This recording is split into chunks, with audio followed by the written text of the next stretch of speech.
ask him to bring his property out. But for a tenant to come out, for a landlord to ask the tenant to move out just because his rentage has expired, is not lawful, it's not proper.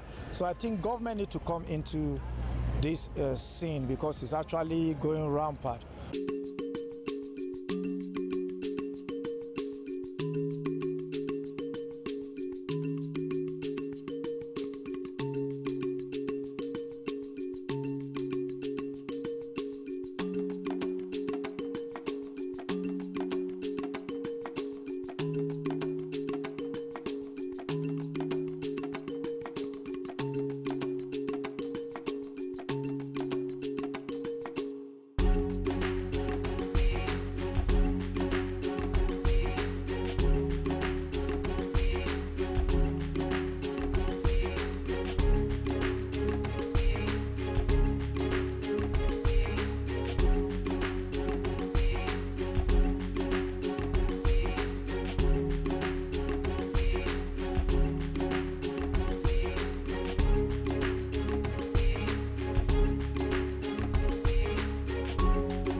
Housing TV Africa, your first in housing news.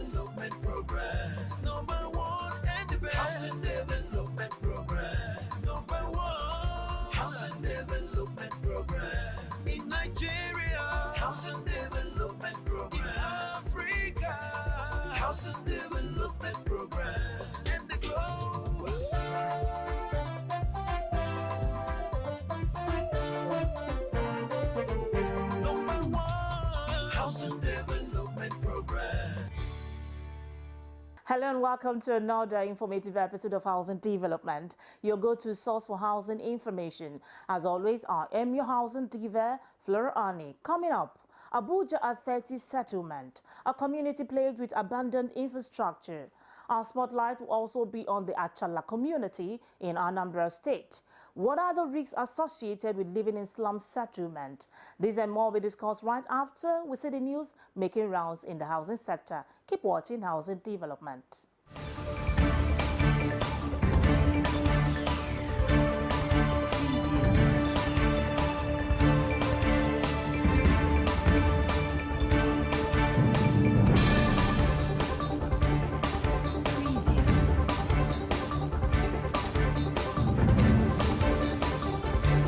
A real estate firm, Ubosi Ele, has urged the government to focus on resolving regulatory and legal challenges in the sector. The firm also calls on the government to foster an enabling environment for the private sector to thrive. The firm's principal partner, Emeka Ele, made the call at a real estate webinar themed the 2024 budget and the real estate sector implications. According to him, if there is an enabling environment for the real estate sector, it will enable the private sector to meet the supply side of housing. Given substantial funding constraints, he stressed on the government's inability to solely solve housing and infrastructural issues, adding that more action is needed to address regulatory constraints and create a favorable environment for the private sector. The Association of Estate Agents in Nigeria has blamed poor regulation as the cause behind the ongoing increase in land scams in the country. The chairman of the Conference Planning Committee of the association, Adeniyi Tinubu, stated this at a press conference recently in Lagos. He said the Association of Estate Agents in Nigeria, an association that was birthed by the Nigerian Institution of Estate Surveyors and Valuers, advocates for legislative action to unify real estate agencies. They point out the unregulated nature of estate agency leading to issues like land scams, overpriced housing, and substandard structures managed by unqualified agents, emphasizing the need for regulatory measures. The Minister of Works, David Umahi, has debunked viral media claims, stating that he approved the disbursement of 9.3 billion naira designated for road construction to a microfinance bank. His special advisor, Media, Uchenna Orji, in a statement, described the report as malicious, stating that Umahi was the governor of Ebonyi State at the time the project was awarded. The statement noted that the release of the funds for 62 projects to the bank was conducted between June and December 2023, when the minister was still in the Senate. A former president of the Nigerian Institute of Quantity Surveyors, NIQS, Mr. Samson Emiowele, advocates for collaboration between the Federal Ministry of Budget and Economic Planning in the formulation of annual budgets and development plans, specifically concerning infrastructure projects. Speaking at the NIQS Leadership Retreat in Abuja, Emiowele expressed regret over the current practice of assigning arbitrary figures to infrastructural projects for budgetary inclusion. He emphasized the significance of well-researched and articulated information from the Institute to enhance the budgeting process. He suggested that the Institute should explore strategic collaborations with the federal government involving specialized agencies, the legislature, parastatals, media, and advertising agencies, as well as related professional bodies.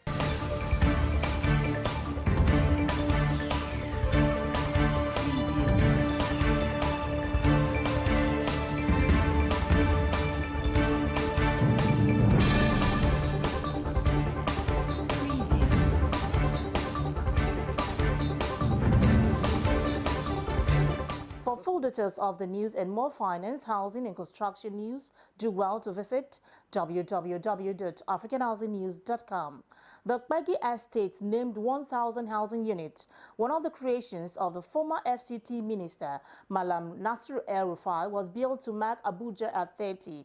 This settlement initially signified hope through a federal government housing project. However, the reality today paints a different picture. Housing Development Crew visited Abuja at 30 settlement. Now here are our findings. Hello, we are right here at Abuja 30 village, popularly known as 1,000 units. We are here to really see how the people here are surviving. We believe, when you're coming in, you will not even know that people are living here, but we're about to listen to them to know what they are going through, how they're able to survive in a place like this. Join me as we enjoy this journey.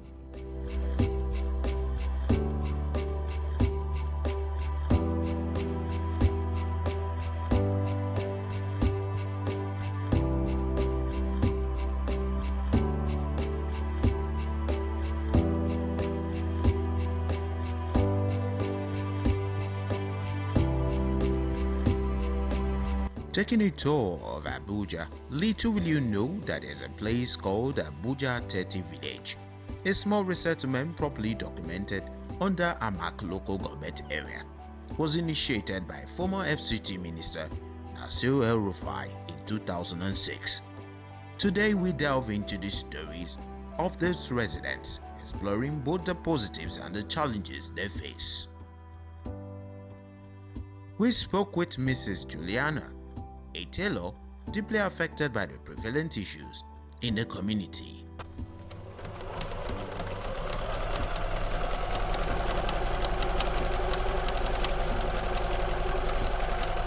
I've stayed in this community, Kpegi community, Abuja at 30 for the past close to 10 years, since 2015, if I'm not mistaken. So the insecurity here, seriously, we need government to do something about it, because I can't go out to Kuje town and come back around 7 without fear. So everything is not going nowhere, and you can see our road. Our road is very bad. The development, like I'm a fashion designer, and you can see the way my shop is. And because of the structure of the shop, people don't come to patronize. They feel a shop like this don't have good things in it.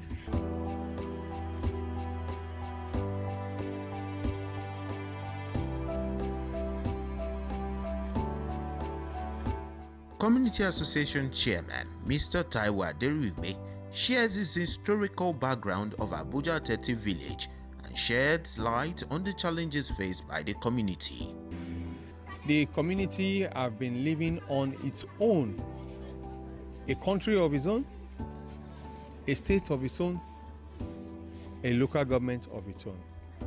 When you see the power lines around here before NEPA and PHCN was liquidated and privatized to what we have as the distribution company, transmission company and distribution companies now, the residents took it upon themselves to grade roads to their plots when the Department of Development Control under AMMC of the Federal Capital Territory failed in their responsibility. Abuja at 30 was conceived then under Malam Nasir El-Rufai in the year 2006 to commemorate the anniversary of Abuja in the year 2006, which was established in year 1976 at 30. And we have the Abuja at 30 village, which you must have, you took note of on your right. That is the housing units, which is numbering about 479 in room and parlor, as well as 2-bedroom blocks of flats. But it's unfortunate that the 1,000 units is yet to be completed at about almost 20 years down the line. It is a lack of continuity that caused the setback of that project. Beyond the voices of the residents, we inquired about the state of healthcare in the community. The healthcare system, there is a health center somewhere down there under the general hospital in Kuje town. So the healthcare system, the healthcare center functions, normally only that. The community also tries to augment the government effort by engaging in some community projects to develop the health center. But there's a health center catering for the immediate health issues in this area. Mr. Adamu Emmanuel shares insights into the responsiveness of the local healthcare facility. Yes, it's effective. There are other private healthcare centers, hospitals, clinics, pharmaceutical outfits that are private, but the government-operated health center is the one I'm talking about.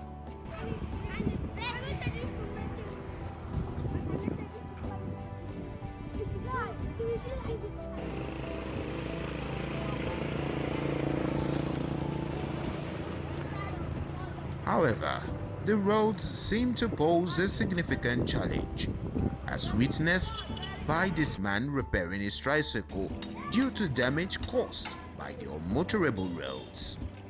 To salvage their security issues at night, we inquired about street light, and this is what she had to say.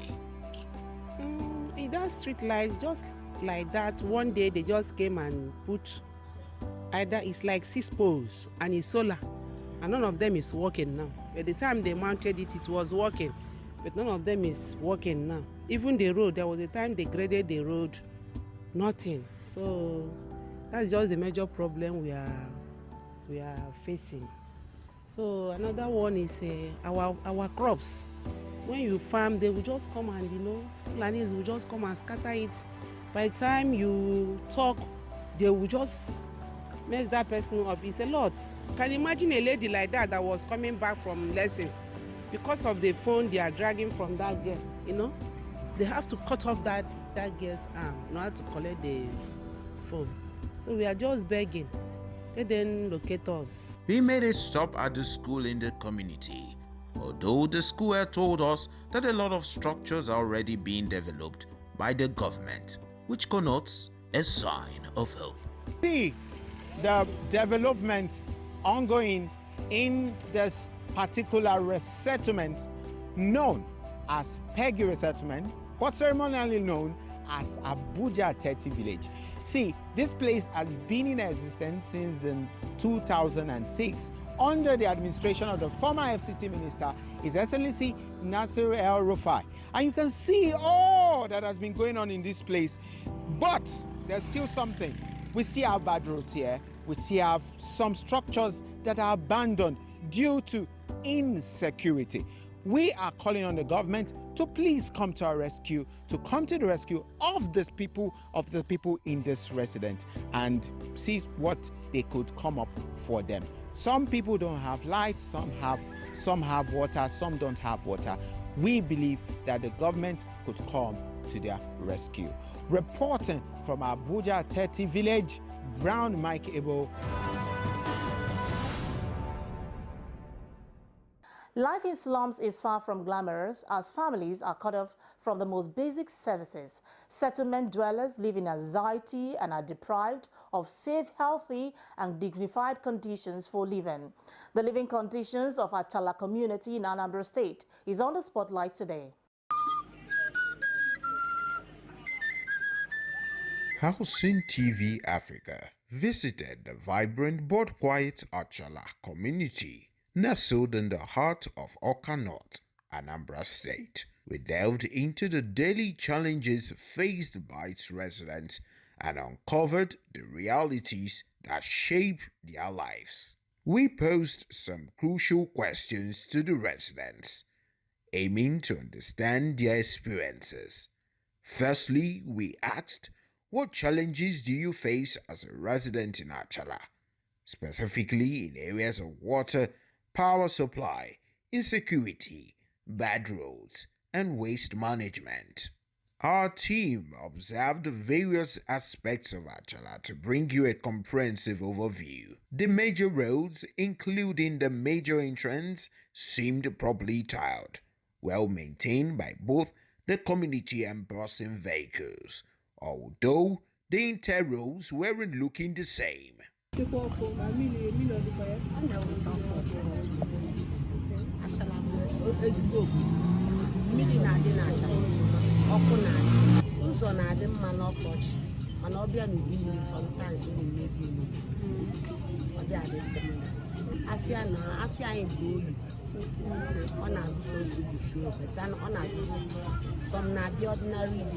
Access to water is abundant, with individual houses enjoying the benefits of the stable power supply, ensuring a continuous flow of clean water. Okay, the living condition. We have lights here. Every blessed day, 24 hours we have lights. Then we have water, 24 hours. But the small problem we have is the load. But I know by the special grace of God, everything will be okay. However, security remains a concern in Achala, with reports of occasional incidents like kidnapping and armed robbery, urging residents to exercise caution. When we spoke to a resident of Camera, she told us that our men in masks came occasionally to rob or kill in the community. Another main observation was waste management. Little to no strategies in place, evident from littered streets and markets. Monthly sanitations, while mentioned, seem to have limited impact in Achala, a community filled with resilience and warmth. Challenges exist, but so does the spirit of its people.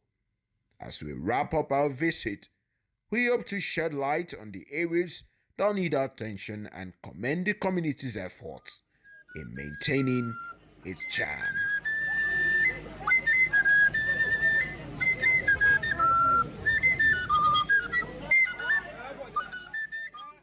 It's good news. Are you a stakeholder in the built environment, or you are looking for an authentic, credible source for housing and construction news in Africa? You now have an opportunity. Africa International Housing Show has now created a unique opportunity for you by establishing a full-fledged housing television, the first of its kind in Africa. You can now access information on home ownership, rental, building materials, finance, real estate and insurance, among others, all on Housing TV Africa, channel 149 on StarTimes.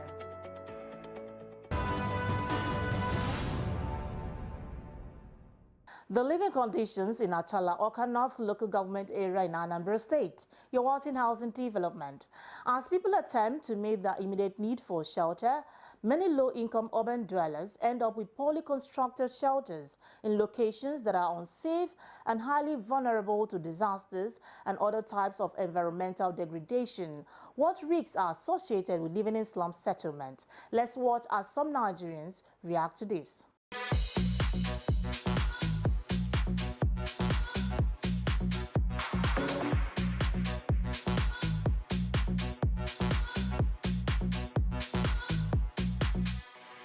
The risks involved in those places there are all kinds of vices. People find themselves in fighting, quarreling. You find youths coming up with stealing abilities and skills. All these Yahoo boys at a smaller level. You see all these kind of things coming up in the slums because no guidance, and you find that the level of interaction and education is low, mostly in such areas. So some of these things come up.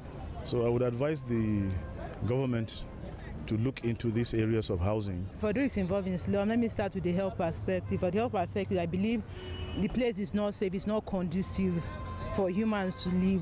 Because if you have seen how the slum is, let's start with the water that they drink. With the current outbreak of cholera now in Nigeria, you see that there's high break of cholera. Why? The water is not conducive enough for them. Not talking about the environment, it's not hygienic enough for them. So if there is a spread of disease, if the COVID-19 really hits Nigeria the way it hits other countries like the US, I'm not sure most people in the slum are going to survive it because of the spread. Employment is the first thing the government should do, and there should be provision of incentive for those living in those areas. Provision of incentive would be very nice for them, and free education. I think education is just the backbone of everything. One of the risks is one is flooding, bad environment, insecurity. At times training children in such environments is really unacceptable, very, very risky. And again, most importantly is flooding. Like the area that I'm staying now, the issues that we have there now is flooding.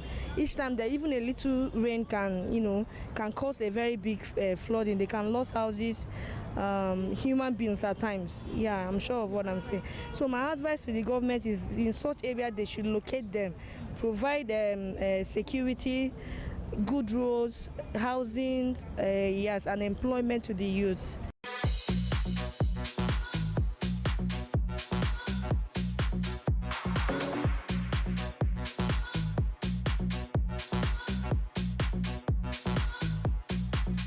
Voices on the street there. One thing is certain, families living in slums lack the crucial conditions they need to live decently and strive as human beings. Everyone deserves a safe and decent shelter. Let's go for a short break. I'll be back.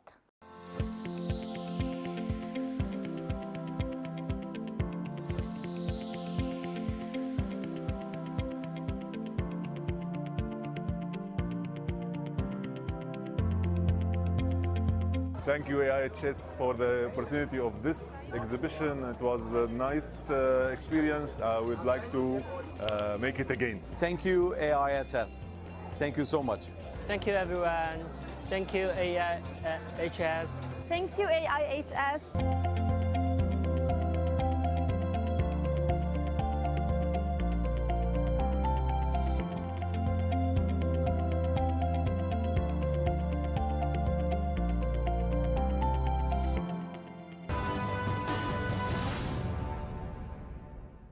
Welcome back. You're watching Housing Development. Housing deficit is a global phenomenon, and it is not in any way peculiar to Nigeria. In Nigeria mostly, it is recognized that the majority of the people who are in demand for housing are low-income earners. Against this backdrop, Maimuna Bagudu will be having a discourse with a housing expert, an affordable housing advocate. Hello, Maimuna. Hello, Flora Annie. How are you doing this morning? I'm very well, thank you. All right, the floor is all yours. Thank you so much, Flora. Welcome to Housing TV Africa. I am Yemena Bagudu. Today I have a guest with me here in the studio, and we'll be discussing about issues facing affordable housing in Nigeria. I have Engineer Ojo, Olawale Ezekiel, and together we'll have lots of questions asking him. As a professional, he will be giving us all of the basic solutions and also how we can be able to solve this problem. You're welcome, Engineer Ojo. Thank you very much. Excited to have you today. Thank you. It's a pleasure seeing you. Same here. Thank you so much, sir. Yeah. Well, let's talk about what do you think the government should consider before embarking on the 50,000 units annually? What's your take on that? Thank you very much. I will want the government to, before embarking on that 50,000 a year, they should do a proper review of the previous housing programs in the nation to see some of them succeeded, some of them failed. They should look at what made them to succeed and what made some to fail. From that analysis, from that review, they will be able to come up with some strategic guidelines that can help them to know how to deliver these 50,000 housing units. The failure of the past, they'll be able to correct it. The weaknesses in the past, they'll be able to correct it. For instance, in the past, some of these units were cited on political reasons. Some of these units were cited because of housing demand instead of housing needs. And so you see that most of these units are abandoned in the bush. Some of them have been burnt over and over because it was based on housing demand instead of housing need. There is no way you can get a need and those houses will be abandoned. True. So that's the problem we're having now, is that the people we are serving or we tend to serve based on our housing demand are the people that have already owned houses everywhere. So they don't need it, they are just speculating.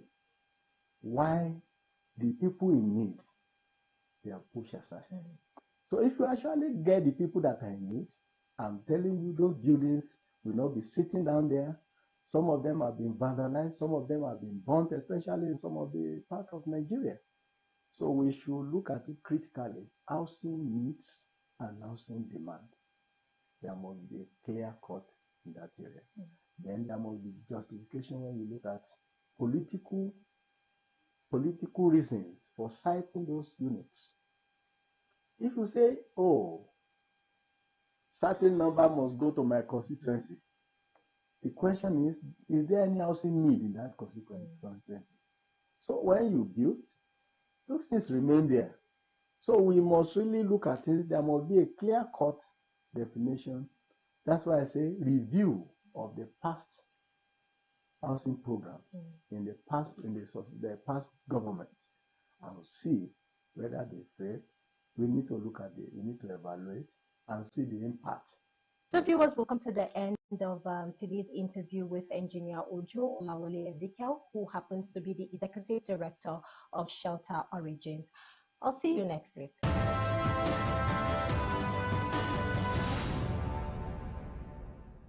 All right, thanks Memuna Bagudu for that insightful interview with housing experts. At this point in the country, the role of social housing is crucial. It provides a home for people who cannot otherwise access one. It builds communities and gives people support, which helps them to live healthy, happy lives. The importance of housing cannot be overemphasized, especially for low income in the society. Thanks for watching Housing Development. I remain your housing diva, Fleur Ani. See you soon.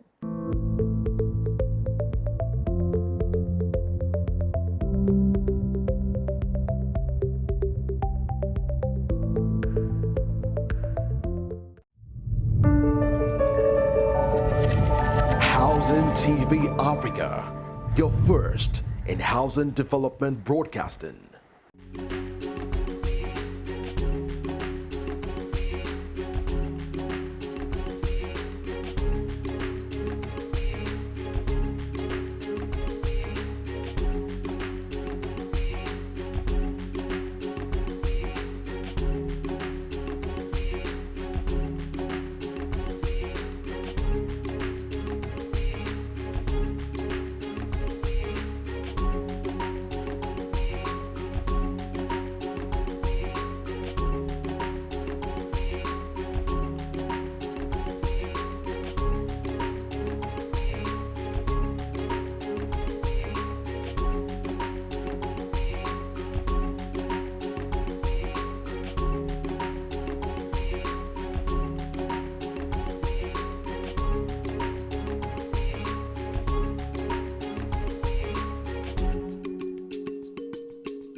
The whole of man's human life is about data, because we're dealing with population. And let's imagine that there's a starting population. Population continues to grow and continues to increase. That same population will begin to have various kinds of demands. demand for housing, demand for education, demand for recreation, demand for commercial use, and so on and so forth. And in order to make adequate provisions for this emerging population from time to time, we need to have data, accurate data. One of such data is population census. We ought to know how many we are. It's just like the head of a family needs to know how many mouths he has to feed. So that's essentially the use of data. Data is very key and very important in the housing, in planning for housing, and a major way you can have a holistic plan that meets the needs by reason of where and how and numbers required is by first of all having the data collected and processed in a manner that can answer these questions, that can